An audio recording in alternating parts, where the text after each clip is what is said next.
Mesdames, Messieurs, bienvenue à Libreville au Gabon. Nous émettons en direct dans le cadre de cette élection présidentielle. L'équipe de Africa 24 s'est mobilisée pour vous fournir toute cette campagne tout au long des 2 semaines qui vont suivre.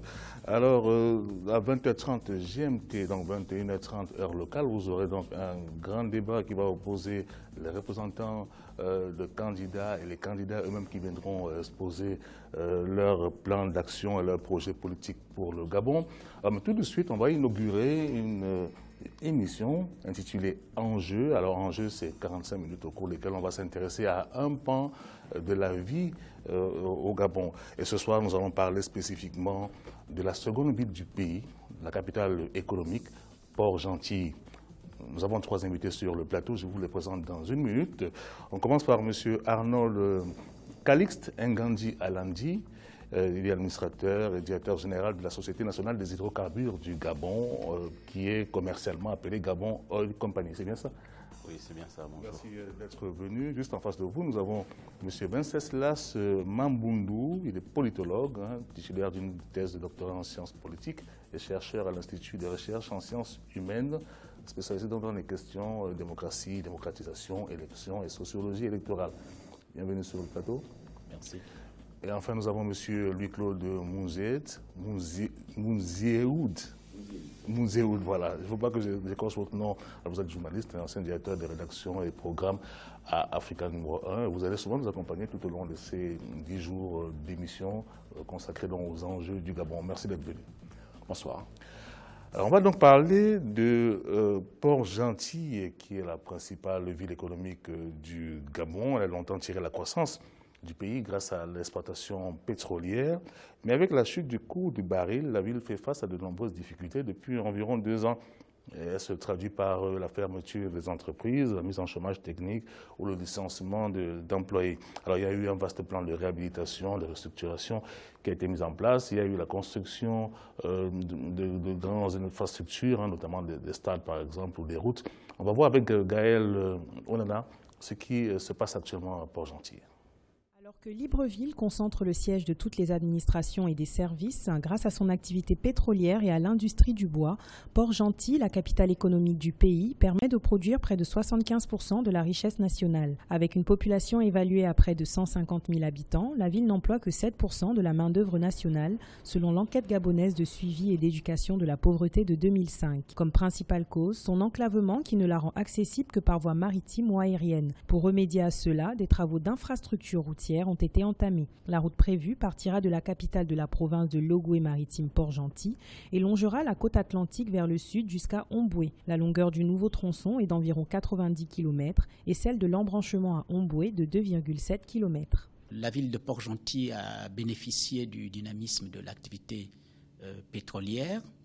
Ceci a, compte tenu de l'afflux des ressources tirées justement de la vente du pétrole, ceci a pu permettre, si vous voulez, de ne pas trop faire ressentir la situation d'enclavement de la ville de Port-Gentil. Cela, bien entendu, au prix d'un coût élevé à la fois des transports des individus, mais aussi des transports des biens et des matériels nécessaires à l'activité productive. L'activité économique de la ville repose en grande partie sur l'exploitation pétrolière. La production de cet hydrocarbure a permis au Gabon de se positionner comme l'un des pays les plus importants d'Afrique subsaharienne. Elle représente 40% du PIB, 45% des recettes pétrolières et 85% des exportations économiques du pays. Seul bémol, depuis presque 2 ans, la ville souffre durement de la crise pétrolière. Cette situation n'est pas sans conséquence sur le marché de l'emploi local. On note ces dernières années plusieurs licenciements au sein des entreprises pétrolières installées. En avril 2016, près de 1500 emplois précaires et 800 mises au chômage ont été recensés dans ce secteur. L'impact de cette crise se fait aussi ressentir sur les secteurs des BTP, du commerce et de l'hôtellerie. Sur la période d'1 an, c'est à peu près une vingtaine d'entreprises qui ont dû se séparer d'une partie importante de leur main-d'œuvre. On parle d'une perte d'emploi de l'ordre sur 1 an de 14 000 à 22 000. Même si au prix du pétrole remontait, je pense qu'on ne doit plus se figer rien que sur le pétrole. Parce que dès qu'il y a une chute, ça se voit de suite, quoi. Donc je crois que l'État gagnerait vraiment à diversifier. Un vaste plan de réhabilitation et de restructuration de la ville de Port-Gentil a été lancé par le gouvernement. Il contient entre autres une nouvelle route, un aéroport international, la modernisation du port et la mise en place d'une zone économique spéciale. Sans aucun doute, le projet le plus abouti est l'aéroport international, une infrastructure capable d'accueillir près d'1 million de passagers par an et composée d'une piste de 2700 mètres. Le projet a été lancé en 2010 et le coût total de l'investissement est de 74 milliards de francs CFA. Il a été inauguré en juin 2016 par le président Ali Bongo Ondimba. Donc il est clair que l'achèvement de ces travaux et lorsque l'aéroport aura été finalement hissé aux normes internationales, l'aéroport en tant que tel ne suffit pas pour garantir la prospérité économique. Pour améliorer le cadre de vie des populations, d'autres investissements ont été déployés, notamment la construction d'un stade de football devant abriter des matchs lors de la CAN 2017 et la mise en place d'une nouvelle maison de la jeunesse et de la culture. Toujours pour améliorer le cadre de vie, des travaux d'assainissement et de bitumage de dizaines de kilomètres de voiries, qui étaient pour l'instant impraticables, ont été lancés. Une véritable avancée qui permettra à plusieurs quartiers de la ville d'avoir accès à l'eau potable, aux soins médicaux rapides et à l'électricité. Alors, retour sur le plateau, on vient de voir dans un reportage sur la ville de Port-Gentil, mais là, c'est l'aspect économique. Monsieur Mambundu, que représente cette ville-là, outre l'aspect économique, au Gabon, en termes de symbole? Il faut dire que Port-Gentil, c'est d'abord une ville insulaire. Comme on le voit dans le reportage, c'est une ville qui est enclavée parce que on a accès à Port-Gentil uniquement que par l'avion ou par la voie maritime. Mais Port-Gentil, également, c'est une ville particulière. Comme toutes les villes insulaires, c'est toujours d'une sociologie un peu particulière. C'est donc, on a tendance à penser dans l'opinion publique, à tort ou à raison, que Port-Gentil est une ville contestataire. Ben, évidemment, comme je le pense... L'histoire politique l'a montré, il y a des événements qui l'ont montré, mais ce n'est pas propre au Gabon, c'est le propre de toutes les villes enclavées dans le monde. Et il y a toujours une espèce d'esprit de contestation qui naît, mais il faut dire aussi qu'il y a parfois des événements qui peuvent créer cela. On va penser à la situation économique, parce que vous savez que l'activité pétrolière est d'une importance capitale dans cette partie du pays, et lorsque la production est grippée, ou alors lorsque le dollar, le prix du baril chute, évidemment, ça se ressent, il y a un impact fondamental sur les emplois à Port-Gentil. Donc voilà un peu ce que Port-Gentil représente de mon point de vue. Mais Port-Gentil, ce n'est pas une ville qu'on peut considérer comme une ville qui appartiendrait à un groupe ethnique particulier. Il y a un esprit que j'appellerais l'esprit port-gentillais qui dépasse évidemment les clivages ethniques. Est-ce que vous confirmez cette assertion-là? C'est-à-dire que, est-ce que Port-Gentil, déjà j'imagine que c'est une ville qui s'est constituée, une migration économique à travers tout le Gabon. Port-Gentil, sa composition sociologique est à forte composante de l'exode économique. Vous avez des populations qui viennent de toutes les régions du Gabon quasiment, qui sont allées pour trouver du travail et améliorer leur quotidien. Donc ces couches se sont mêlées, vivent en parfaite harmonie avec les populations développer indigènes. Un esprit qui est Port-Gentil. C'est un esprit assez particulier pour avoir vu le jour dans cette région du pays, pour y avoir fait mes études. C'est un esprit assez particulier, c'est insulaire, c'est propre à toutes les villes industrielles, laborieuses, travailleuses. Donc c'est un esprit particulier, l'esprit du Port-Gentil. Mais de là en faire une spécificité au-delà de son caractère insulaire qui en passe. Vous ne pensez pas qu'il y a une manière de penser, de se comporter qui soit différente de ce qui se passe dans les autres villes du Gabon? Oui, parce que déjà, il y a quelque chose de particulier. On va regarder sous le contrôle du sociologue. Vous voyez que comme c'est une ville industrielle, c'est une ville ouvrière, les deuils ne sont autorisés qu'à l'approche du week-end. En semaine, de lundi à mercredi, il n'y a pas de veillée mortuaire pour que le personnel puisse répondre présent et à l'heure à son lieu de travail. Ça, c'est une particularité que l'on retrouve du côté de Port-Gentil. En plus, cette composition de population venue grâce à l'exode, à l'activité économique que développe cette partie du pays. Donc on fait une population particulière assez studieuse, mais fière d'être Port-Gentil. Alors Arnaud Nganji, si on regarde un peu l'aspect économique, on a parlé du pétrole, c'est l'essentiel de l'activité de cette ville-là. Alors est-ce que l'exploitation se fait là-bas parce qu'il y a, c'est de là qu'on tire la production, ou c'est un choix gouvernemental?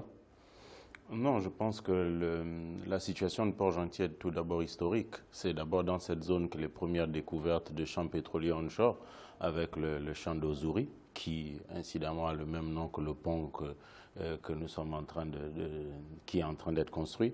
Mais je pense que la particularité de Port-Gentil, pour revenir sur la première question, c'est que Port-Gentil, c'est le Gabon en miniature.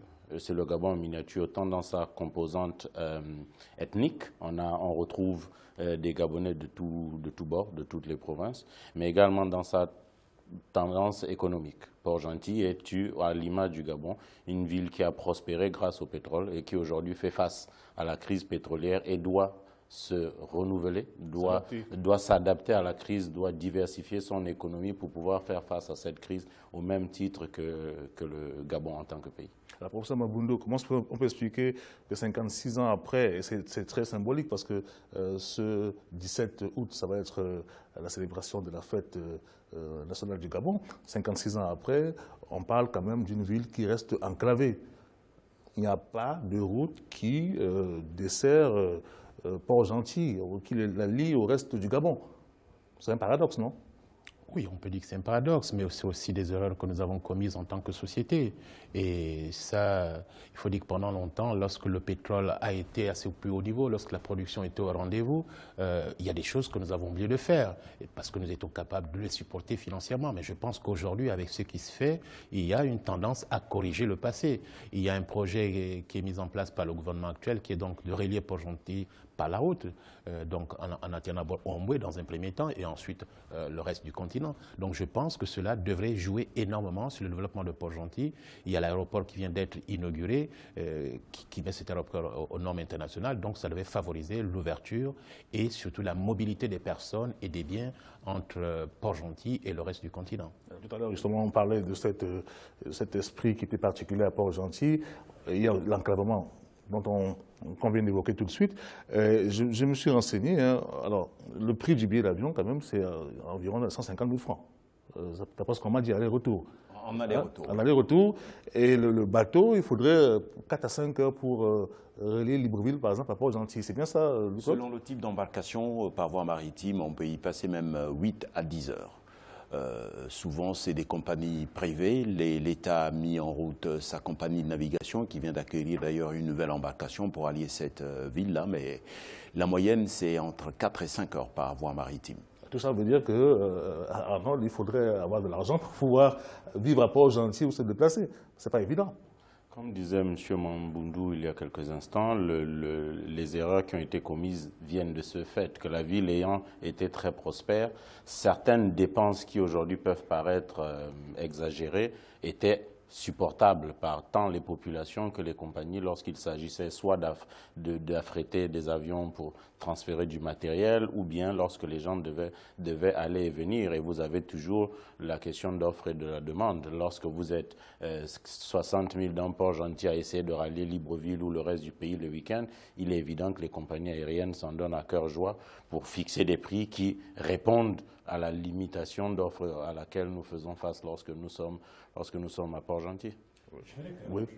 Lorsque nous avions une compagnie nationale aérienne, lorsqu'on regarde le prix du billet d'avion, à l'époque, il était très bas parce que la compagnie nationale aérienne faisait un peu office de régulation du secteur en ce qui concerne le transport aérien sur Port-Gentil. Il faut dire que Air Gabon n'existe plus.